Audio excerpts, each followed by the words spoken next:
teman guru inspiratif, seperti juga pada bagian-bagian lainnya, terdapat perbedaan antara jumlah JP pada KMA 347 dengan Kepmendikbud 262. Mari kita lihat perbedaan yang saya maksudkan. Pada KMA 347, jumlah JP mapel pilihan pada kelas 11 sejumlah 792 dan ditentukan 22 JP per minggu. Sedangkan jumlah JP mapel pilihan di kelas 12 itu 704 JP dengan jumlah JP per minggu sebanyak 22. Berbeda dengan jumlah JP di Kepmen 262, di mana jumlah JP di kelas 11 sebanyak 720 sampai 900 JP dan 20 sampai 25 JP per minggu. Sedangkan di kelas 12 sebanyak 640 JP sampai 800 JP setahun dan 20 sampai 25 JP per minggu. Di sini terlihat perbedaan yang sangat signifikan. Mari kita lihat panduan yang telah ditentukan oleh Kemendikbudristek. Di panduan pemilihan mata pelajaran pilihan SMA-MA dan bentuk sederajat halaman 5 dituliskan beberapa hal sebagai berikut. Yang pertama, alokasi mata pelajaran pilihan per tahun di kelas 11 sebanyak 720 sampai 900 JP dengan jumlah JP per minggu rentang antara 20 sampai 25. Dan untuk kelas 12 sebanyak 640 sampai 800 JP dengan rentang jumlah JP per minggu 20 sampai 25. Berikutnya, alokasi masing-masing mata pelajaran per minggu yang dipilih itu 5 JP, kecuali untuk prakarya dan kewirausahaan. Untuk mata pelajaran ini itu sebanyak 2 JP per minggu. Kemudian setiap siswa dapat memilih 4 sampai dengan 5 mata pelajaran dari kelompok mata pelajaran pilihan. Selanjutnya, dalam panduan tersebut disebutkan setiap SMA, MA, dan bentuk yang sederajat lainnya wajib menyajikan paling sedikit 7 mata pelajaran dari beberapa kelompok mata pelajaran yang telah ditetapkan. Dan aturan terakhir, tidak ada alokasi proyek penguatan profil pelajar Pancasila per tahun pada mata pelajaran pilihan. Jadi jam pelajaran untuk P5 dan PPRA itu hanya diambil dari mata pelajaran umum yang telah kita tetapkan pada struktur kurikulumnya. Sekarang mari kita lihat mata pelajaran apa saja yang disajikan di dalam mata pelajaran pilihan berdasarkan Kepmendikbud 262 berikut. Terdapat 4 kelompok. Yang pertama, kelompok ilmu pengetahuan alam. Yang kedua, kelompok ilmu pengetahuan sosial. Yang ketiga, kelompok mata pelajaran bahasa. Dan ada prakarya dan kewirausahaan. Dan juga kalau memang satuan pendidikan menginginkan, dapat menyajikan mata pelajaran lain yang sesuai dengan sumber daya. Nah, dari sekian mata pelajaran pilihan seperti yang tadi sudah disampaikan, peserta didik dapat memilih 4 atau 5 mata pelajaran pilihan dan syaratnya harus lintas kelompok. Sedangkan di KMA 347, selain mata pelajaran tadi, disajikan juga kelompok mata pelajaran agama yang terdiri dari 4 mapel, yaitu ilmu tafsir, ilmu hadis, usul fikih, dan bahasa Arab. Mari kita lihat simulasi berikut. Misalnya, yang pertama, Ada siswa yang memilih matematika, fisika, sosiologi, dan ekonomi. Masing-masing seminggu 5 JP, sehingga setiap minggu peserta didik tersebut mendapatkan pembelajaran mata pelajaran pilihan sebanyak 20 JP.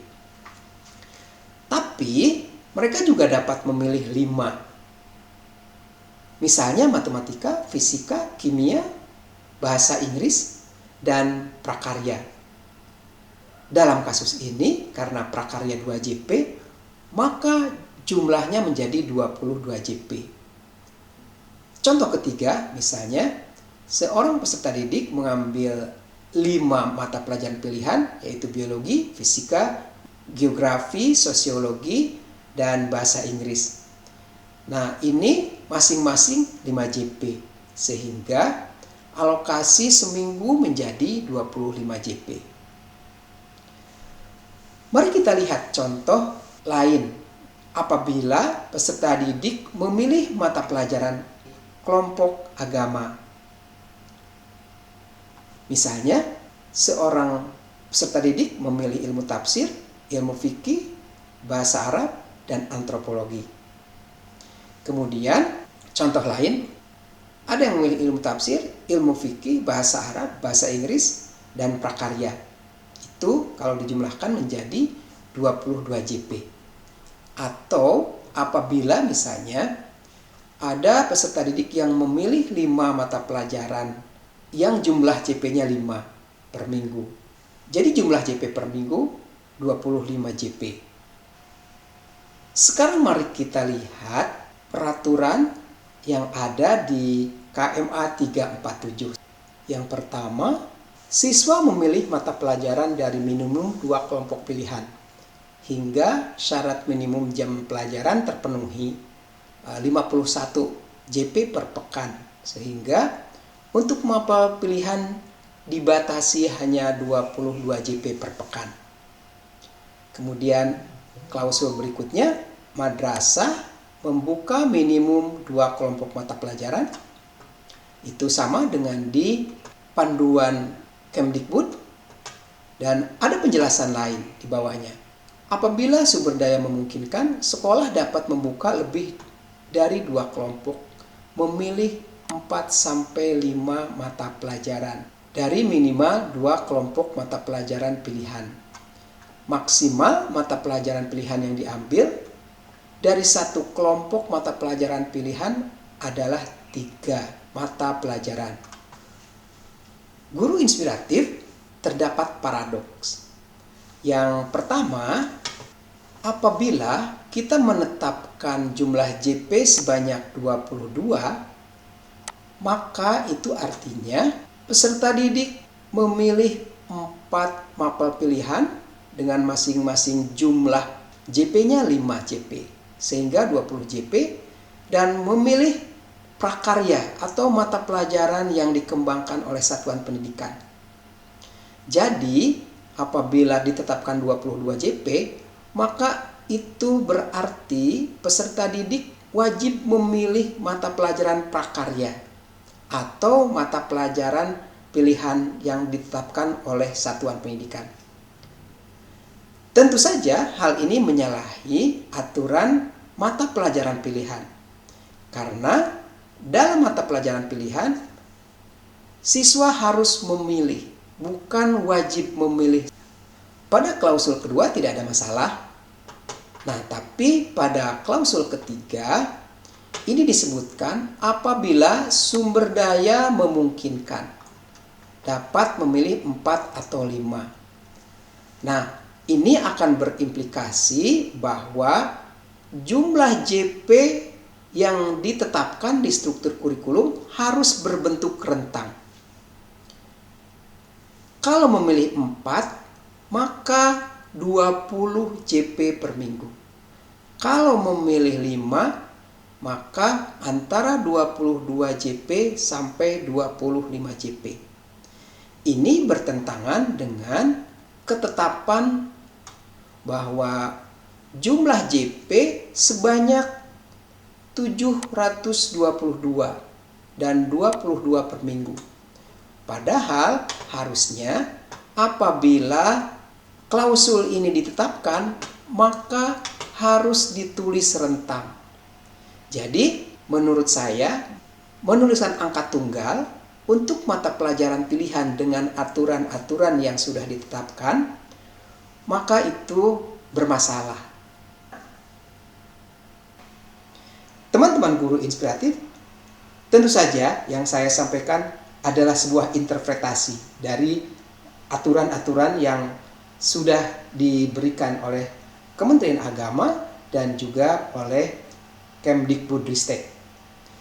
Tentu saja pilihan-pilihan tadi bukan salah benar. Kalau Anda memperoleh penjelasan yang lebih baik dari itu, maka dipersilahkan untuk menggunakannya. Kita akan melanjutkan tutorial kita ke area yang lain di kurikulum Merdeka. Terima kasih. Salam edukasi dari Edunesiania.